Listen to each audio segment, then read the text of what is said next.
मैं यहाँ के सबसे बदनाम राम सरोवर तालाब के पास गई, उसका रहस्य पता करने। उसने कहा, अरे पर वो तो काफी बदनाम तालाब है, मैंने भी उसके बारे में बहुत कुछ सुना था। यहाँ आने के पहले आपको वहाँ नहीं जाना चाहिए था। मैंने कहा, हाँ सर, यहाँ का मशहूर केस डॉक्टर सुभाष वाला भी उस तालाब से ही संबंधित था। मैंने सोचा था ये अच्छा मौका है चैनल में अपनी साख जमाने का, ये केस सुलझा के। फिर इससे पहले भी मैं अपने चैनल की टीम के साथ भानगढ़ और कुलधरा जा चुकी थी। मैंने जैसे उस तालाब को पार किया, सामने बस एक ही घर था और उसके पीछे श्मशान, उसके बाद कुछ आबादी थी। मैं चुपके से उस घर में गई तो एक बड़ी सुंदर सी औरत कुछ तंत्र मंत्र कर रही थी। मैं छुप कर देखने लगी। घर के छत पर अनगिनत शैतान उड़ रहे थे, भयानक अट्टहास करते हुए।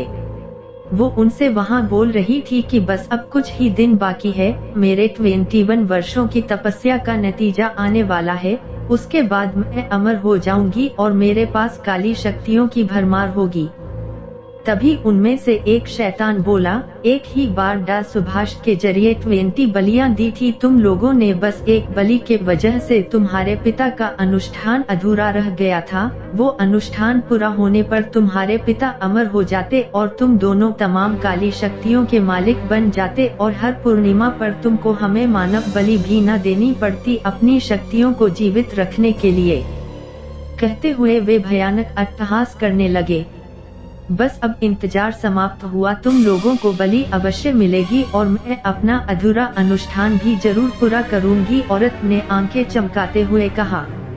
मैं अपने फोन से ये सब शूट कर रही थी कि अचानक से मेरे हाथ से मोबाइल गिर गया और उसने देख लिया। मैं काफी डर गई और फोन भी उठा ना पाई। तभी वो औरत मेरी तरफ एकटक से देखने लगी थी और अपनी उंगली दिखाकर अपने पास बुलाने लगी। मैं ना चाहते हुए भी उसके तरफ खींचते चली गई और उसके बाद मुझे कुछ याद नहीं।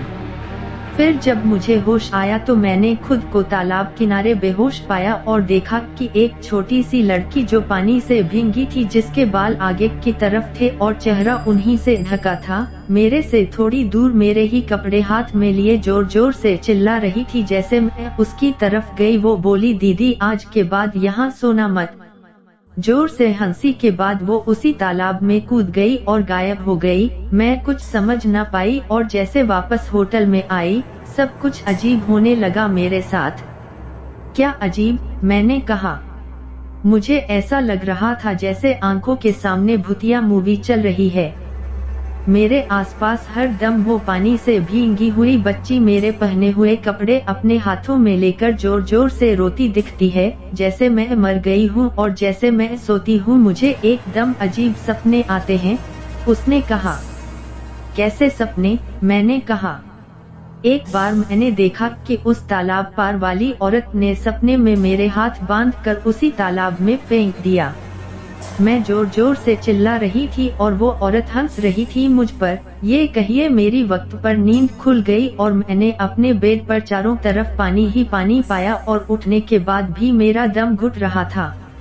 यानी अगर मैं वक्त पर ना उठती तो मैं मर गई होती। आलिशा ने कहा। ये कैसे मुमकिन है? मैंने कहा। यकीन मानिए डॉक्टर साहब, ना मैं सो पा रही हूँ ना जग पा रही हूँ, कहकर वो जोर जोर से रोने लगी। मुझे लगा ये मनोरोगी है तो मैंने उससे दवाई देने के पहले कुछ कागजात साइन करा लिए, क्योंकि वो अकेली थी। कुछ होने पर मेरी जवाबदेही होती और मामले की नजाकत को देखकर उसने भी साइन कर दिया।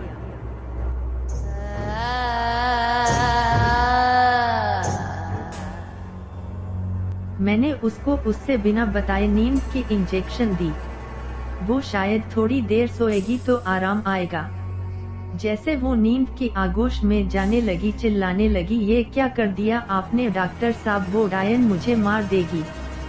जैसे वो सोई ऐसा लगा जैसे उसको कोई अनगिनत थप्पड़ मार रहा है। शरीर पर निशान और घाव दिखाई देने लगे और थोड़ी देर में वो मर गई। मैं आश्चर्यचकित था। पोस्टमार्टम में उसके मृत्यु का कारण हृदयाघात आया। कई दिनों से नहीं सोने और मनोरोग के वजह से ये हृदयाघात और खुद को नुकसान पहुंचाने की कोशिश हुई है। मैंने रिपोर्ट में यही लिखकर दे दिया। डॉक्टर कहाँ फंसते हैं भला। एक दिन मैं रूम में बैठकर सुभाष की जीवनी मोबाइल में पढ़ रहा था। उसमें एक सुंदर सी औरत मंजू के बारे में चर्चा थी। सुभाष उसके प्यार में पड़ गया था। उस डायरी में उन दोनों का छुप छुप कर मिलना और रोमानियत भरे पलों का जिक्र था। दोनों छुप छुप कर तालाब के पास मिला करते थे, क्योंकि वो बदनाम तालाब था और काफी सुनसान जगह थी और प्रेमियों के लिए ऐसी जगह उपयुक्त होती है। हालांकि इस डायरी में उनके द्वारा कोई भयानक अनुभव नहीं लिखा गया था। मेरी दिलचस्पी डायरी में बढ़ती जा रही थी। तभी धनवंती दौड़ते हुए आई और बोली, बिटवा सुने हो, हमको कोई औरत के रोने का आवाज सुनाई दिया है। मैं वहां गया और देखा कुछ नहीं था तो तमककर बोला, क्या अम्मा खाली शक करती हो? मैं हूँ, न जाओ काम करो, और हाँ ज्यादा डर लगे तो हनुमान चालीसा पढ़ लेना। वापस आकर देखा तो मोबाइल में सुभाष की जीवनी खुली हुई थी। उसके अक्षर काले, गहरे और बड़े हो गए थे। मैं थोड़ा हैरान हुआ पर सोचा कि कुछ दब गया होगा मोबाइल में। फिर अचानक याद आया, आज बसंती के पापा को आना था अस्पताल में। फिर मैं सरपट तैयार होकर भागा। बसंती के पापा को मधुमेह की शिकायत थी, कई दफा बेहोश हो चुके थे, इसलिए अब ये लोग तसल्ली से उनका इलाज करा रहे थे। इलाज के दौरान बसंती और मेरी नजदीकियां बढ़ने लगी। मैं जानबूझकर बसंती को कभी दवाई तो कभी रिपोर्ट के बहाने अपने अस्पताल बुलाने लगा। बसंती भी सब समझते हुए खुद को आने से ना रोक पाती। हम दोनों एक दूसरे के प्यार में पड़ चुके थे और खाली टाइम में हम दोनों कहीं कहीं घूमने जाने लगे।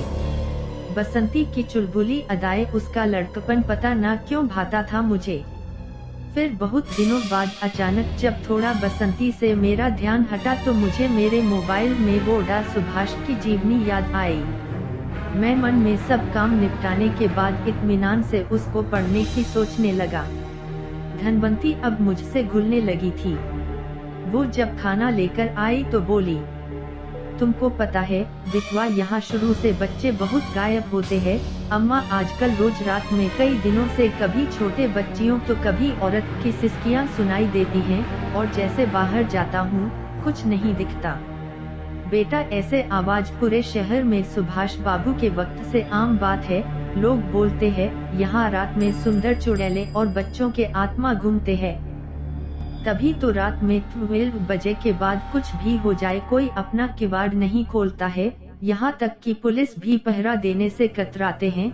हम सोचते थे कि तुमको ये सब बता दे, पर तुम भूत प्रेत नहीं मानते थे और इस भूतिया घर में रहने भी आ गए तो कुछ नहीं बताया।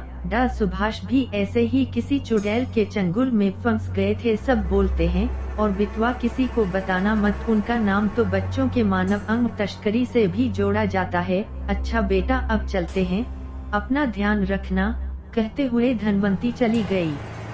मैं इन सब बातों से अनजान था, क्योंकि मेरा सरकारी घर शहर से थोड़ा हटकर एकांत में था। उसके जाने के बाद मैं मोबाइल में सुभाष की जीवनी और उत्सुकता से आगे पढ़ने लगा। उस जीवनी में लिखा था, मंजू आम लड़कियों से अलग थी, उसके शौक भी अलग से ही थे। आखिर मंजू मिली भी सुभाष को उसी तालाब के किनारे। उसी तालाब में मछली मारना, जो सब मना करे वही करना। एक बार तो सुभाष ने रात में मंजू से शर्त लगाई कि वो अकेले तालाब के पास से गुम आए, तो वो इतनी निडर थी कि गुम के भी आ गई। सुभाष बार बार मंजू से जिद करता रहता कि वो अपने पापा से मिलाए, पर वो टालते रहती। पर सुभाष मंजू के प्यार में पूरा पागल हो चुका था, और वो भी क्यों न, दोनों को 7 साल हो चुके थे। दोनों ने गुपचुप शादी भी कर ली थी, पर वो थी कि छोटे से काम के लिए वक्त मांग रही थी।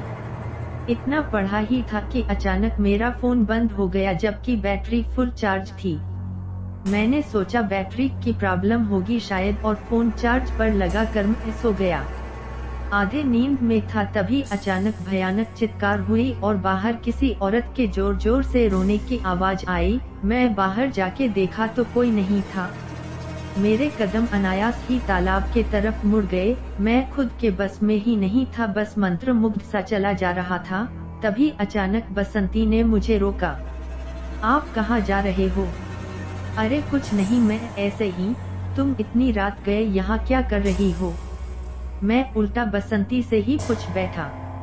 अरे मेरे पापा की शुगर बढ़ गई है और उनकी दवाई नहीं थी, तो मैं बगल के शहर से वो दवाई अपने चाचा के साथ लेकर लौट रही थी। चाचा को कुछ काम था सो उधर ही रुक गए और मैं घर जा रही हूँ। वो काफी परेशान भी दिख रही थी। बसंती की बातों में हरदम उसके चाचा का जिक्र रहता था, हालांकि मैं मिला नहीं था कभी उनसे। मैं भी बस टहल ही रहा था। मैंने बसंती से झूठ बोल दिया। अरे पर इस भयानक तालाब के पास क्यों घूमना है? आप रुको, मैं आपको कल घुमाने ले चलूंगी। वो हंसते हुए बोली। मैं अपने घर वापस आ गया, वो भी चली गई। पर इस घटना के बाद मैं थोड़ा परेशान रहने लगा। अगले दिन मैं और बसंती मोटरसाइकिल पर बगल वाली पहाड़ी पर घूमने निकले। रास्ते में एक भयानक पड़ता जंगल था। बसंती और मैं बातें कर रहे थे। मैंने कहा कि बसंती कुछ दिन बाद हम दोनों शादी कर लेंगे। बसंती ने कहा अभी नहीं, मुझे थोड़ा वक्त चाहिए।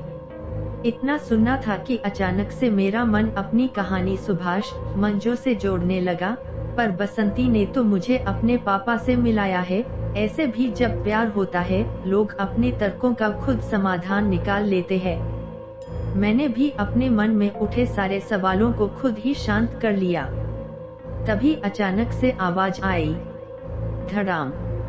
मैंने पीछे मुड़कर देखा तो बसंती मोटरसाइकिल से गिर चुकी थी और कुछ अनजान काली आकृतियां उसको उठाकर ले जा रही थी। मैं बाइक से उनका पीछा करने लगा, पर वो काफी तेज गति से चल रही थी, तो मैं बस इतना देख पाया कि वो तालाब के तरफ बसंती को ले गए थे। उस पार अकेले जाना मतलब मौत को न्योता देना। मैंने फटाफट अपना फोन निकाला और एक अच्छे जगह पर जाकर सुभाष की जीवनी पढ़ने लगा कि शायद इसमें इसका कोई हल हो। उसमें लिखा था कि मंजू ने सुभाष से शादी की एक शर्त रखी थी कि वो उसको 21 नवजात शिशु भेंट करेगा बिना सवाल किए, जिसका कारण उसने बताया कि वो अपने पापा को उसी के लिए मनाने के लिए अनुष्ठान कर रही है, जिसमें अंतिम दिन वो उसको भी पिता से मिलाने ले जाएगी। सुभाष मंजू के प्यार में सही गलत का भेद न समझ पाया। वो जैसा बोली वो करता।